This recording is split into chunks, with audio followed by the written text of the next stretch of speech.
before we start, I would just like to relaunch the poll to see who we've got in the audience, just so that we've got an idea of who the delegates are. So if you could please take a couple of minutes to let us know where you have joined us from today. Are you in North America, Latin America, the UK, the European Union, the Middle East or North Africa, the African sub-Saharan region or Australasia? And about your role, are you a teacher, or an educator, educational leader, a publisher, a student, a parent, librarian, historian, and do you identify as being part of the LGBTIQ plus community, yes or no? So that will help inform our next panelists about our audience. I'd be very, very grateful. Thank you so much. And we'll start in about a minute or so. So thank you.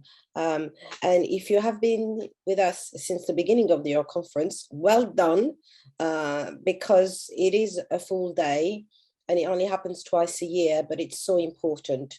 Oh, wow. So at the moment, we've mostly got people from the UK, 100% identify as educator or educational leader, but we've also got 20% who identify as parents, and 40% of you identify as part of the LGBTIQ plus community. Really interesting, because last night we had 63% of the audience who were part of the LGBT community.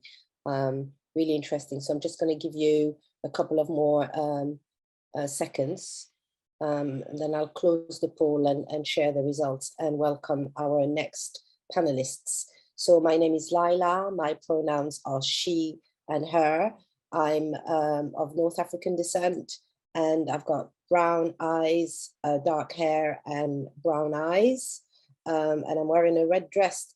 We do have visually impaired delegates today, so everyone has been asked to describe themselves and describe the images. And we've also got the live transcription enabled, just in case any of our delegates today are hearing impaired.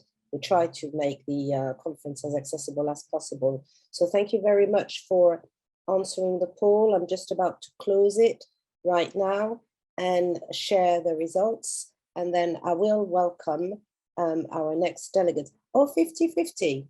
No, 57.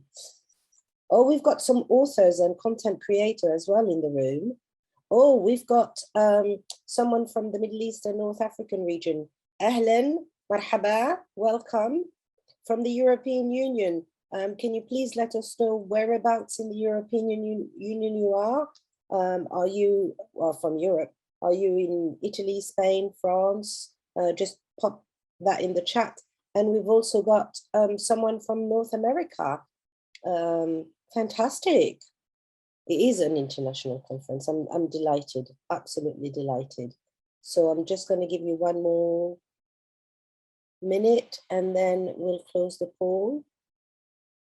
I hope you're enjoying the conference. I've learned so much. It's just the theme for this conference is learning together, and that has very much been the case.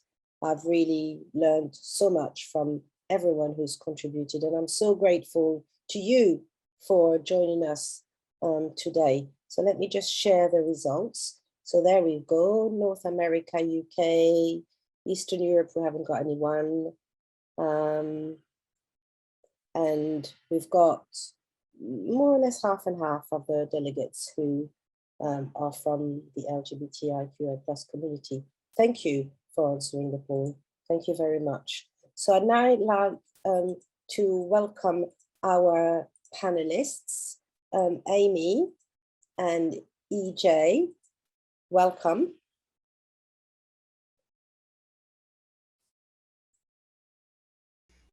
Thank you. Welcome, welcome, welcome. So would you like to introduce yourself, Amy? Certainly. So I'm Amy Harth, and my visual description is I am a fat, white, feminine presenting person with brown hair, brown glasses, and I am so happy to be here. Thank you. And your pronouns, Amy? She, her? She and they.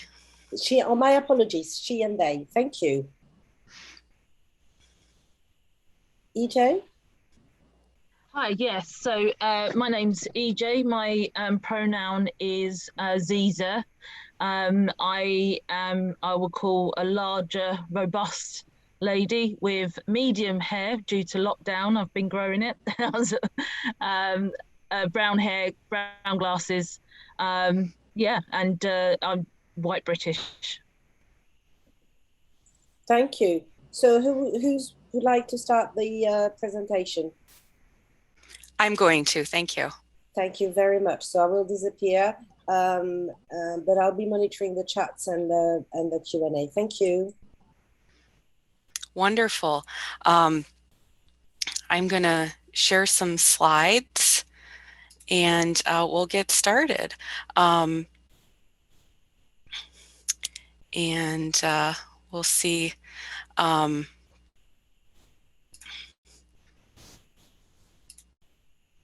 Can you see the slides? Yes. All right, I will put this in slideshow for everyone. Thank you. And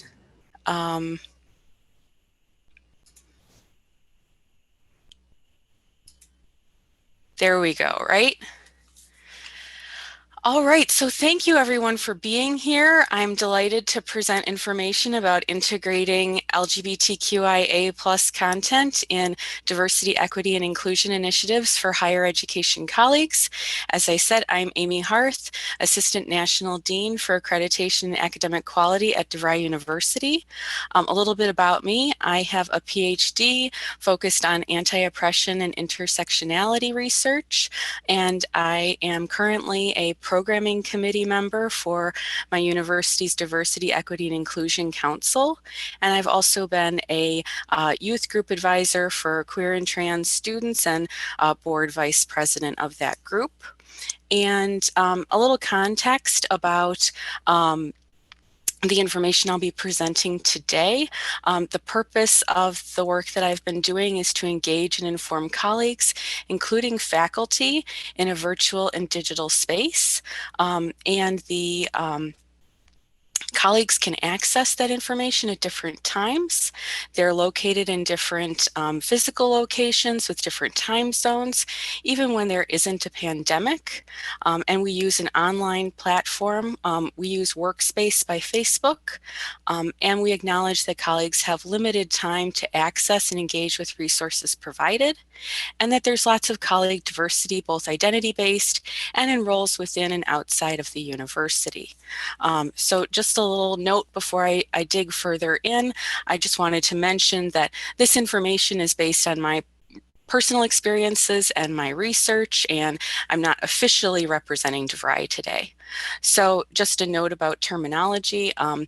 I'm using queer today to refer primarily to sexuality, although I know it can be used to refer to both sexuality and gender. Trans, I understand to be inclusive of anyone who considers them not cisgender or has a different gender than the one they were assigned at birth, although I understand not everyone uses the label this way.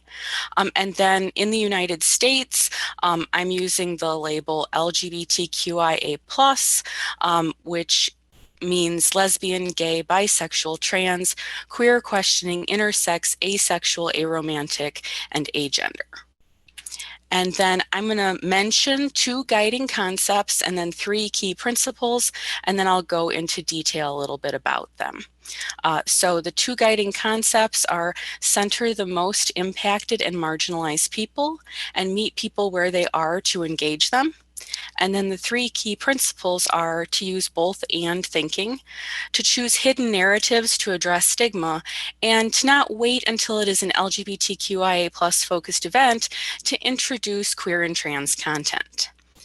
So to talk a little bit more about centering the most impacted and marginalized people, I have the most to say about this because I think it's the most important, because the work that we're doing is humanity focused. So this is where I think it's most important to start. So this requires recognizing our assumptions about who is prioritized in society and who is most impacted in a specific situation or a specific identity group or identity combination. So for example, when talking about trans people who are most at risk for violence in the US, Black trans women are those who are most likely to be killed. So this information requires understanding intersectionality. Kimberly Crenshaw coined this term to recognize that Black women have an identity that cannot be separated from their gender and race. And so their experiences are different from Black men and white women. And we're seeing here with this example that Black trans women have an experience of violence that cannot be separated from those three identities. And then another example is when talking about intimate partner violence, bi people are more at risk in the US and Canada than either gay or straight people. And many bi people are also trans. So we're seeing, again, an example of intersectionality, as well as when we look at this information, this is often something that people don't know. And really digging into centering people in this sense allows us to uplift information and help people raise awareness, make changes, take measures when we know who is most impacted. So once we have that information, we can find ways for the most impacted to speak, write, produce, and be in charge of this information for themselves. And when we do that, we want to ensure that a single voice is not speaking for an entire group. Things that I've done to address that are including LGBTQ plus world history and time period diversity, such as beyond the 19th and 20th centuries in our LGBTQ plus History Month resources, as well as often overlooked groups like bi people in those resources. And then showing the more marginalized in photos and videos, even when it's not about the intersections of their identities. So the previous examples I was talking about, we want to be very explicit about who is most impacted and use those kinds of examples. But we also don't want to wait to feature people only when we're highlighting those specific intersections. We want to make sure that people are included even when it's not about their specific circumstances. So, for example, I wrote an article about women's health for National Women's Health Week, and I used a photo of Black, queer, disabled folks to be the front piece for that article because I wanted people to understand that queer, disabled women of color are included when we talk about all women, and to kind of replace our default images of whiteness when we make those associations. And similarly, I used a video about the history of queer and trans activism from them, and they have Billy Porter as the narrator of this. And I think what this shows is that, representation of the queer community is changing from, again, a default assumption of whiteness to recognizing the pivotal role of Black people in our history and in our present. And so we also want to meet people where they are to engage them. And so this comes from a very positive place of understanding that we want to explain information to people and not assume that they already know, because when we make those assumptions, that disengages people because they don't have an entry point. So when I want to learn something, that explanation is very helpful to me because then I know that this is accessible information to me. So we want to make sure that we're on the same page about terminology, and then we can move forward to learn beyond the basics. And then also understand time limitations for engaging with material, have fun by engaging with pop culture and experimenting with formats like videos, articles, and graphics. Focus on specific interests relevant to our audiences. In my case, that means the programs that we have for our students like business and IT and and with my colleagues, engaging on leadership and the college environment, and then introducing new information as it becomes available. So for example, Elliot Page, the actor, came out as trans in December 2020, and the next day I shared a video from a trans creator explaining why this is important and what it means. And so capitalizing on that event to help explain information. And then using both and thinking is about assuming that you're talking to both allies and LGBTQIA plus people, because the LGBTQIA plus community is diverse. So we also need to learn about each other and our history. So an example of both and thinking is for non-binary day, we often focus on pronouns like they, them, and neo-pronouns like ze, and that's fabulous, and we should be doing that. We also can add gender neutral language, and I'll explain a little bit more about that with choosing the hidden narratives to address stigma. So with that non-binary day example, the hidden narrative, or one of them, is that some non-binary people use she and he pronouns that align with a binary perception of their gender expression. So gender neutral language is often super important to non-binary people, regardless of the pronouns used, but especially to those who use she and he pronouns that align with their binary perception, with a binary perception of their gender expression, because it's a way to really validate them. So getting that additional layer, that hidden narrative, is a way, again, to go beyond and deepen our understanding. So another idea here is from Trans Awareness Week. So I wanted to shift from the dominant narrative that trans identity is new to learning the centuries-old history of trans people and our quest for equality. And so I shared a video in which that's the work that the trans activist is doing in that video, and shifting the narrative from talking to allies in the beginning about that change in narrative to talking to trans people and saying, I see you, look at us, we have this history. And then also for Transgender Day of Remembrance, I wanted to shift from the narrative of cis people talking about trans people when they are dead to 42 trans people acknowledging violence in this video from British Vogue. And they're talking about and acknowledging violence that trans people experience, but not centering it, and sharing their stories, showing how they won't be erased. And I found this very powerful because in this case, I had 2 opportunities to share something during Trans Awareness Week. And when 50% of the content is about violence, it can tend to overwhelm people with that dominant narrative. So I wanted it to acknowledge that, but not center it. So we could combat that idea that trans people are, not gonna stay here, and really show that, we have this violence to address, but also that we can thrive too. And then don't wait until it is an LGBTQIA plus focused event to include LGBTQIA plus content. So some examples of that I've done are for Indigenous Peoples Day, profiling the first queer Native American woman elected to Congress, and also including an article on queer Indigenous critique in the LibGuide for our library, which in addition to being distributed to colleagues also is for students. And then for National Women's Health Week, I wrote an article that focused on pregnancy-related mortality for women of color and what we can do about that.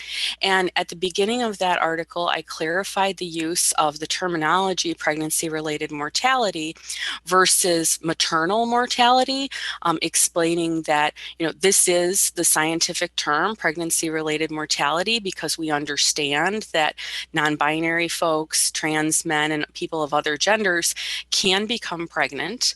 And also, in this specific article, the focus is on women as the pregnant population. So I felt as a non-binary person that this acknowledged me, and it also gave a rationale for talking about women as the pregnant population. So I thought it was a way in which the content was there to really recognize people's identities and give a rationale for speaking in a certain way. So it was a small change, but I think those can be very impactful. And then when we're doing this kind of work, try to call out that when you're featuring people or talking in this way, that you're including this LGBTQIA plus content, because otherwise people may not realize that that's what you're doing. You're uplifting queer content. I understand sometimes we can't do that. We may forget or may not have the opportunity, but if you do, that's really helpful. If you can't, like featuring a person, that's still good because people can, look that person up and realize, and that's a great opportunity too. But if you have the opportunity to be very clear, that's even better. So I want to mention some resources. I have a Google Drive link where this presentation, as well as all the videos and other things that I've mentioned, are available, as well as my website and blog. And I'm available on Twitter at PRACADAMY, and I can put these items in the chat for folks. And so with that, thank you so much for this opportunity to talk to you today. And I think we have a few minutes for questions.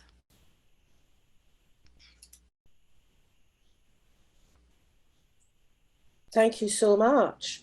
It was absolutely fascinating, and I think I need to watch it again because I learned so much, and I was trying to take notes, and I'm so glad this is being recorded. You make so many valid points. I really love the capitalizing on news and current affair to continue building your narrative. Just going to have a look in the chat. I just have thank you. Any questions or comments before we go to AJ?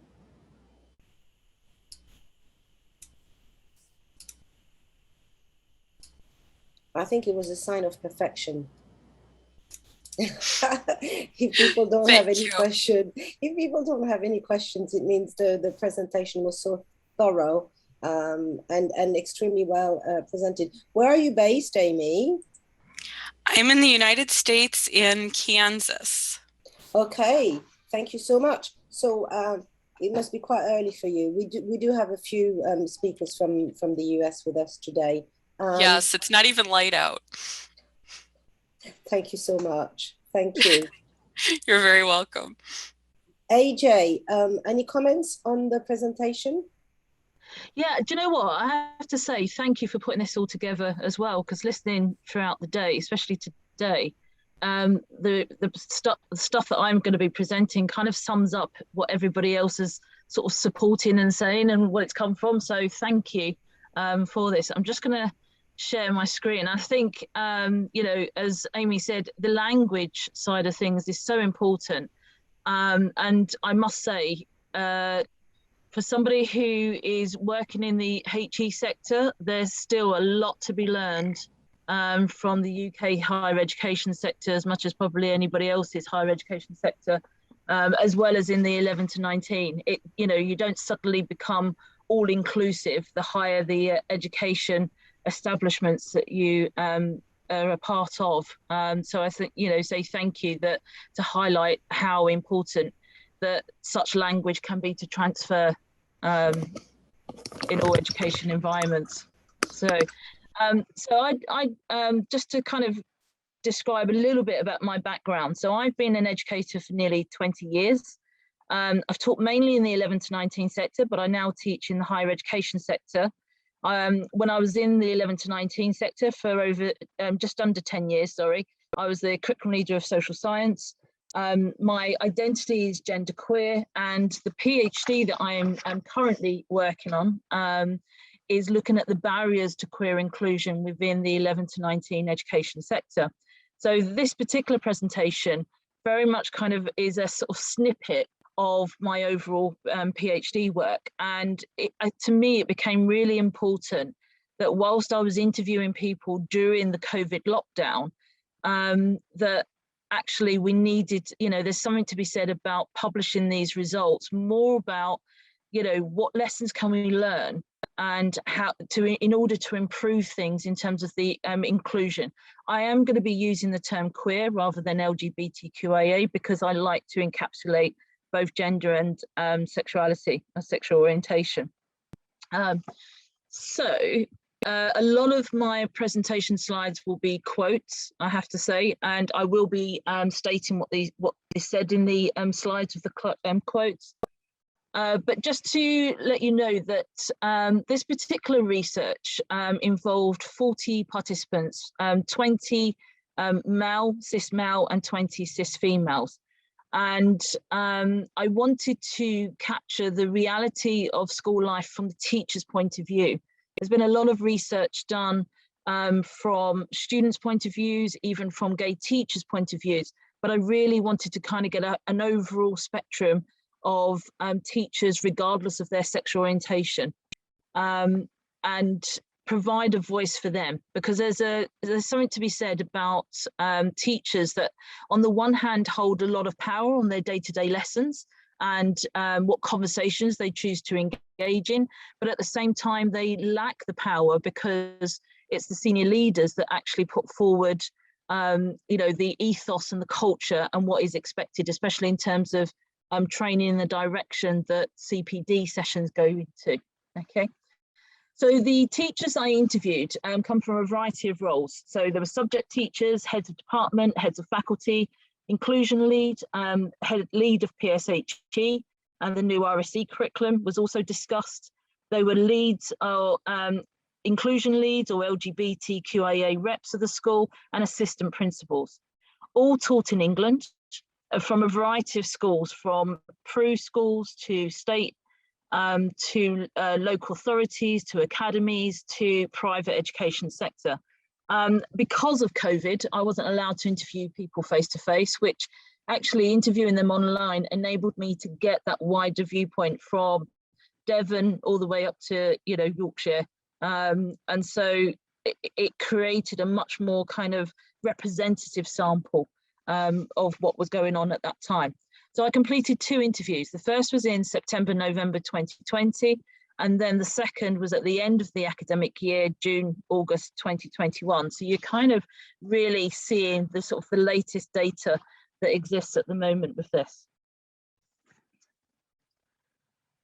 So the reason why I titled this Potentially Losing Your Safe Space is mainly because the word potential is really important.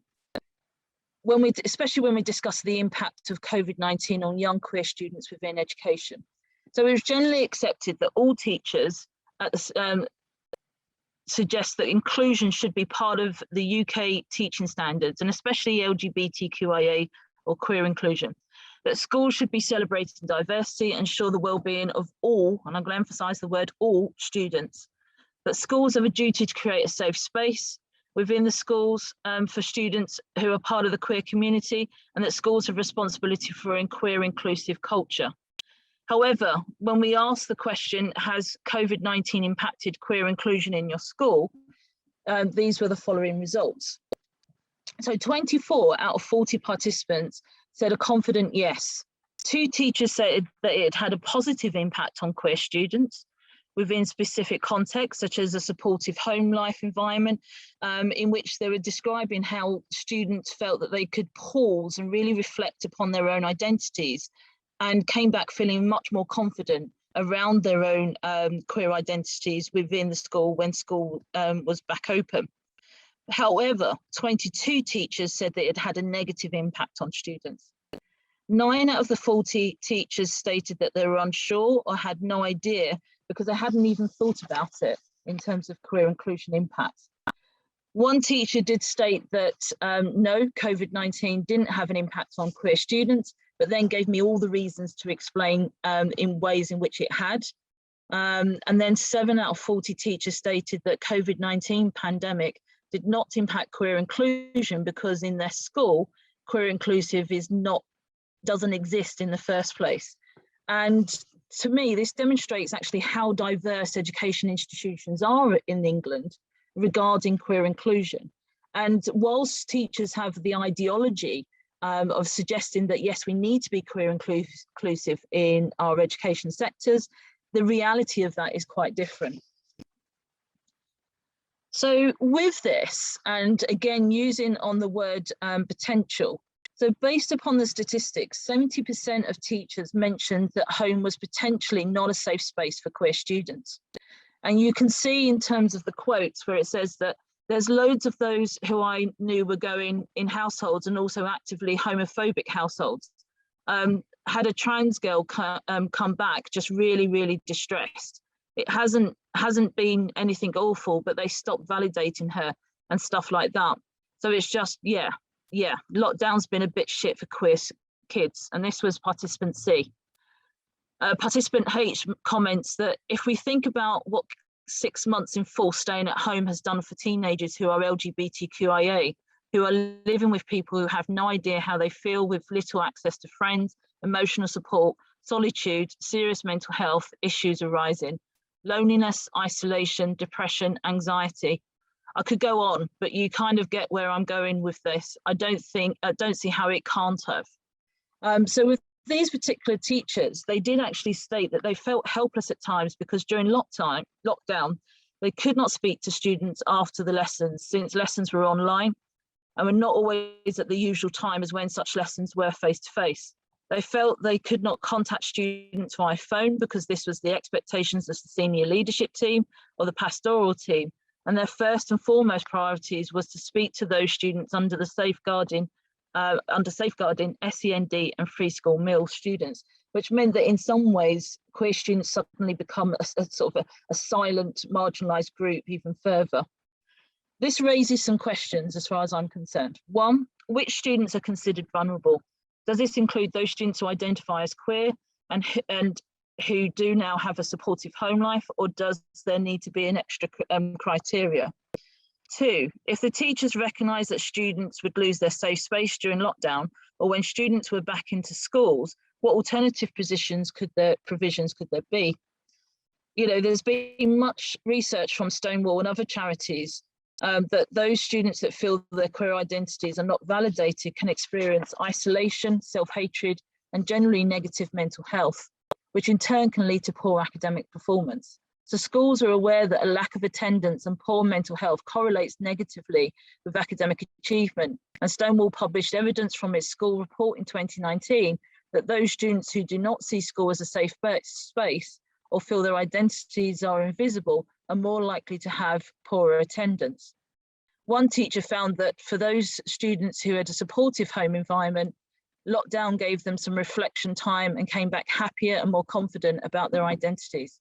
However, many more teachers reported how students who had supportive families before COVID-19 were suddenly faced with family members no longer validating their chosen identity, especially from the trans community.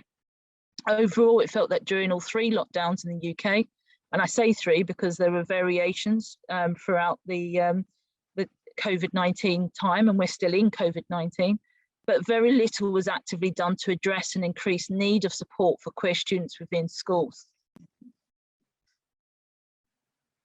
So whilst there was an argument that students' safe space was missing because school had been closed and home wasn't considered a safe space, we do also question actually how safe were schools pre-COVID in the first place. So again, playing on that word potential. 4 schools gave examples of how their schools were perceived by students and teachers as not being a safe space because of the amount of queer-phobic bullying that existed in their schools. So as P11 quotes, I would say for some students, not coming into school might have been a relief because of the bullying aspect. And by the way, the bullying is something that would happen, not in the view of teachers. I could think of previous schools where going to school is much better because you can express yourself more, but not really this school. So the other quote from participant 1, states that no idea because I no longer have one of one of the gay students. I never have in my class because he was taken out because of the bullying. So he's not in my class anymore. So I asked the question, where does he go now? And the response was no clue. He was taken out of history. I think he was taken out of other subjects just to keep away from the kids who can't stop bullying him. Now, to me, this is a safeguarding concern, as schools are not dealing effectively with discrimination that exists and are failing to encourage an ethos of inclusion. These teachers pointed to a failure for pastoral and senior leaders to actively tackle discrimination. I mean, to me, why should a gay student who's being bullied be taken out of a classroom rather than taking out the bullies within that classroom instead? These teachers pointed, so in fact, as you can see from participant one comments, it seems that their school, those who identify as being part of the queer community are the ones being punished because they are expected to sit in a different room, that they were completing their work without the actual expert tuition. And that's what I found out later on as sort of after probing. So here you can see examples in which schools itself is not actually a safe space, which kind of really, to me, highlights this safeguarding need and that we need to ensure that we're celebrating diversity as part of a safeguarding. The other thing to consider, though, is, again, when we're looking at how safe were schools pre-COVID-19, that other teachers, so 35%, suggested that there was no impact on queer inclusion because their school were not queer inclusive in the first place. So as participant P states, I think because there's so little already, I would say no, it hasn't, because there's nothing really to impact at the minute. And participant 13 said, I'd say as a school, we don't really go for queer inclusion. So I would say COVID hasn't impacted it because it's hard to impact nothing. To me, this highlights a number of concerns. How inconsistent schools are or allowed to be when considering queer inclusion. I say allowed to be because the government and Ofsted can play a key role in this. And so far, the Equalities Minister has suggested this year that schools should not focus on fashionable inclusions. And what she meant by that was LGBTQIA inclusion, and instead focus on other areas such as class. And I think we, as a school, we need to resist that comment and really fight back. And secondly, it highlights that there's still this huge culture of heteronormativity that exists within a lot of schools, and that COVID-19 pandemic has either reinforced or reverted some schools back to teaching heteronormativity and heterosexism. And that whilst progress has been made in schools during the COVID-19 2020 and 21 period, one could suggest that schools look like they did 10 years ago with regards to an ethos of inclusion. The other thing that I found in terms of the impact that COVID had is that it also led to a delay in any progress towards queer inclusion in schools. So firstly, we could argue that it impacted upon continual professional development. And this again illustrates and reinforces this culture of heteronormativity. So firstly, COVID-19, how it impacted on continual professional development was that a lot of the training was focusing very much on teaching and teaching online. And I get it, completely essential, especially when you're trying to sort of learn different things like Zooms, Team Meets, Microsoft Teams, etc. And I recognize that obviously safeguarding training is mandatory for all teachers. However, a number of teachers mentioned that they would inform the safeguarding lead if a student discloses their queer identities. And many stated that SLT saw students from the queer community as a potentially vulnerable group. Yet, none of the teachers had LGBTQIA training under safeguarding, and only 3 out of the 40 had had any training in the last 2 years. Teachers have asked for training and have felt brushed off by senior leaders, stating that there's no time, or maybe next year. One teacher was offered to give training to staff, but they were given a 10-minute slot for the whole academic year. What can you do in 10 minutes? For those teachers who have sought training, sourced training themselves, teachers felt that the majority of training focused upon academic performance within CPD rather than on pastoral support. And when provided with mental health training towards the end of the academic year, Such training was brief, generic, and overall not helpful for teachers in supporting students. Teacher CPD suggests that there's a significant lack of autonomy when considering the training needs of teachers and students, but senior leaders are still failing to connect a culture of inclusion and well-being, especially in relation to academic performance. And finally, the power that silence has. Silence in queer inclusion training sends the message that such inclusion is not important, that it's secondary or seen as an add-on if there is time. And this silence, I suggest, fails to adhere to the UK teaching standards and certainly fails to adhere to the Equality Act 2010. For those teachers who were queer inclusive within the curriculum, they felt that they did not have the time to include discussions around queer identities and relationships. There was pressure to just get the exam content completed, and because queer identities and relationships seldom exist within the formal subject syllabus, any discussion of marginalized identities was an extra. So you can see that in the quote, it says that in terms of queer inclusion, it definitely impacted upon the education element because lessons became very laboured, were stripped back to their bare bones kind of thing. So any inclusion that would have been the last thing on people's mind, it was literally get them to do this activity at any given time. So it probably a very narrowed curriculum with very little kind of exposure to anything that was more profound than what they were learning in the lesson at the time with respect. So in addition, many teachers feared discussing queer inclusion because they feared that parents would be listening and disapproval of such discussions. But teachers felt that students would not be able to speak freely around such topics and thus left them out of their teaching practice. Again, this illustrates the power structures within education that could become a barrier to queer inclusion, so highlighted by a COVID-19 pandemic. So the abusive power that parents can have and the fear that teachers have of complaints by parents. And some of that fear is very much generated by school leaders, I believe.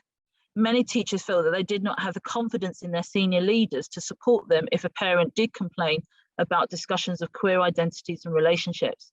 And this reinforces the invisibility of queerness and therefore, again, reinforcing heteronormativity. Other problems that were highlighted was how most LGBT+ inclusion exists in education.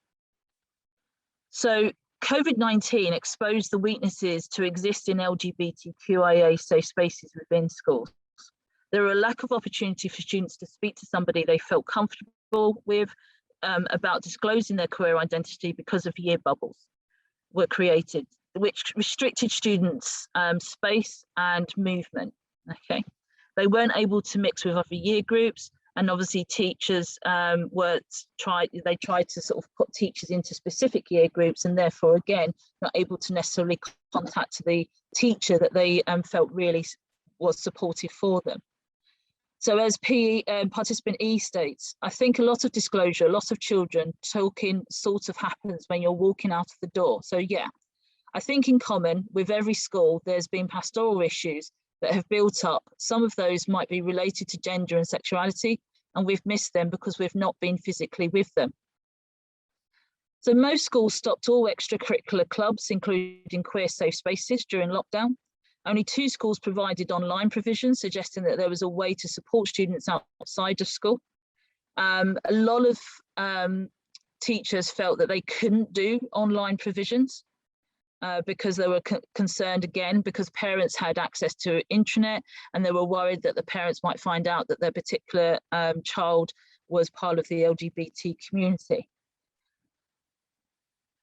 Other teachers, especially the LGBT+ leads, stated that they were given no options or support for online provision. And many feared that because parents had access to the intranet, parents may find out that their child was part of the LGBT community. So a quote from participant R says that Rainbow Club has stopped and it's literally because our kids have bubbled. We can only run it for year 9 and that sucks. Had to ascertain which year group had the highest number in need. And in the past, year 9 had been the year where we had more children come into the club. So we have to make a decision, which sucks. I mean, so our year 11s, our year 10s, our year 8s and 7s have no access to it, which is heartbreaking. again, what it does is highlight the weakness of current provision within the education institution. And I think the key thing is that whilst it's fantastic that we have one LGBT plus lead, you know, what would happen if that particular lead was off sick or had COVID, you know, had to isolate for a number of days? Whereas my suggestion would be that we need to really think about having at least 5 members, so that if these things ever happen again, then we're able to kind of, you know, create an environment in which teachers can talk and share, where we can share the workload, but also it's really important for us to kind of ensure that there are many academics that students can actually consider. So in terms of sort of recommendations, and I think it's really important for us to really sort of think about this, that 1, allowing discrimination in the form of verbal and physical abuse, or even creating a new form of silence or continued silence with regards to queer inclusion negatively impacts on marginalised groups and thus becomes a safeguarding concern. So by including equality, diversity, and inclusion as part of safeguarding, ensures mandatory regular training, emphasises the importance of inclusion that is not left to one teacher to actively promote, that we all have a responsibility to create a safe space. Number 2, by creating queer identities and relationships within all subject syllabuses, helps to build confidence in teachers' awareness. And this can happen through subject training, through textbooks, through the resources that are available and free, as has been mentioned. By building confidence in teachers, we were able to discuss such topics without the fear of parental or senior leaders' disapproval. And such a curriculum would highlight the importance of diversity, as well as starting to reflect students' perceptions and societies. And to me, the government and subject exam boards really need to update their curriculum in order for us to be able to encourage the CPD, encourage textbooks, encourage the discussions on a day-to-day basis, so that it all does become utilised.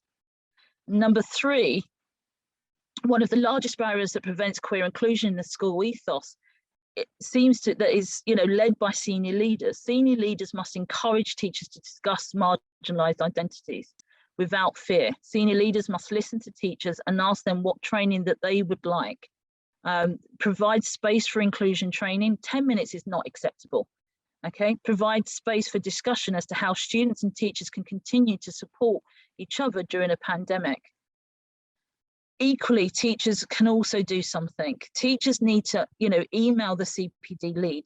They need to ensure that they're actually asking for such inclusive practice. If you get enough teachers involved sending the same email, then, you know, the school's leaders have to do something about it. I think the key thing is that during the 2020-21 pandemic, Black Lives Matter was discussed, and many of the teachers had identified that as a result of the George Floyd murder. I personally do not want schools to have to react to queer inclusion because of a fatal accident or incident. Let's remember, as educators, we all have the same goal in mind: to help students become confident, happy, successful individuals, especially during the tougher times. And let's ensure that schools provide a safe space for this to occur. Now, just to let you know that as part of these interviews, I'm running an online discussion sharing good practice group called, well, actually, I'm still working on the name that it's being called. But if you're interested in networking with other teachers, learning, sharing good practice, I'm suggesting about providing some bespoke training, then please do email me on ec17389@essex.ac.uk.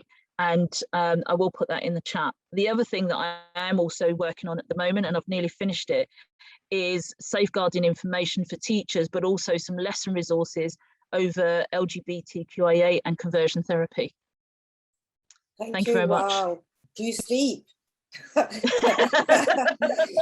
It was a really fascinating piece of research, and actually the pandemic and the lack of CPD was the reason why I started Pride in Education in the first place, because a friend of mine who works for a mental health charity was reporting a high number of safeguarding within the queer kids population. And I was thinking, over my dead body, am I going to let something? So and it's carried on, and it's growing. So I'm really, really grateful. It was really, really interesting, and really because my background is in further education and adult education. I hadn't considered the impact of Dublin. So yeah, really fascinating piece of research.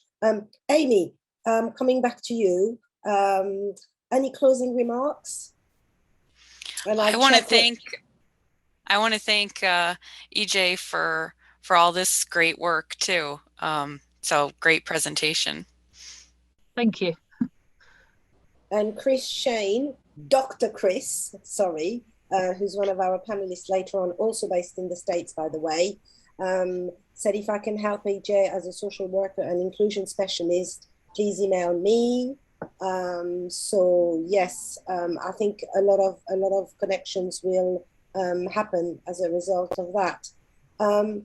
So any questions before we move? We move to a very, very short comfort break. The next session is at 2:30 BST UK time, and we are looking at trans and non-binary, creating safe and affirming spaces for trans and non-binary students, pupils. And we've got the phenomenal Kate Hutchinson, who is the regional officer for diversity role model, as well as Genevieve, who is a transgender woman and also a teacher, and Matthew. So we've got a fantastic panel coming up. I want to thank you all for, some of you have been here for over 5 hours. I don't know how you do it. So thank you so very, very much. We're going to take a very, very short comfort break, unless anyone has any questions. EJ, you've been here the whole day, haven't you? I have, but you know what? As I said before, for some reason, I got up at 3 a.m. to do some runging. So I thought, might as well start the day as we go ahead. One thing I will say, if anything, to any providers is please make sure that any training is differentiated. I think that's a really important thing that, and I you know, this has come from the teachers themselves, in that some of them, you know, really want some more training, but they, you know, the training that they have, they've already sort of heard before. And I think it's really important to try and think bespokely as much as possible and know who your audience is before you provide the training. And I also wanted to bring in the role of the union. We had Denise Henry in the last conference who was presenting. She's with the NEU. And if you're not getting support with your employers, there are other avenues. You can contact organizations such as the ones we're presenting here today, but also your union should be supporting you. And every single union that I know has got an LGBT, obviously in the UK, officer. Amy, final words. Just thanks everyone so much, and there's a newsletter I've heard that's going to have the resource links, so please check those out. Thank you. Yeah, the Pride in Education newsletter comes out every month, and it's got a lot of free, it's got basically 3 sections. It's got like free events happening. So there's a whole lot of free events coming up with Pearson. I'm delivering one of them specifically for ELT and ESOL teachers. We've also got like job opportunities and funding applications. So, and news, and it comes out at the beginning of the conference. And Denise, who's from the union, says great conference once again. Laila, thank you so much.